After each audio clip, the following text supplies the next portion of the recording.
يتساءل اخواننا بالمملكه العربيه السعوديه ليش العرب يكرهوننا وما يحبونا؟ يا اخي الموضوع واضح، مو بس العرب، حتى الاوروبيين يكرهونكم، حتى الامريكيين يكرهونكم. يا حبيبي الناس تغار منكم. اذا بالفصاحه انتم اهل الفصاحه، اذا بالكرم انتم اهل الكرم، اذا بالشجاعه انتم اهل الشجاعه. يا اخي اذا بالتوحيد اول دوله موحده هي المملكه العربيه السعوديه. خير البريه خرج من عندكم، النبي عليه الصلاه والسلام، ارض طاهره الناس تحلم تروح تزورها. فيا اخي اجباري نحسدكم، نغار منكم، نغار، افهموا، نغار منكم. انتم احسن منا يا اخي. صحراء عملتوها جنه، صحراء عملتوها جنه. شوف عندنا 28 دوله عربيه، اتحداك اذا انت حافظ اسمائهم ما حد يعرف.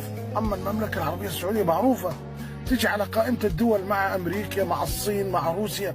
دوله عظيمه وشعب عظيم. نغار منكم، نحسدكم. ليش انتم احسن منا؟ نحسدكم، ايه، نغار منكم. يا اخي الغيره والحسد غريزه من الله عز وجل حطها بكل انسان. نغار منكم يا حبيبي. بعدين الشجره المثمره ترميها الناس بالحجاره، انتم شجره مثمره، لما نرميكم يجي من عندكم خير. فاجباري بدنا تحياتي للمملكه العربيه السعوديه، والله يحمي ولي العهد محمد بن سلمان ويسدد لخير الامه الاسلاميه.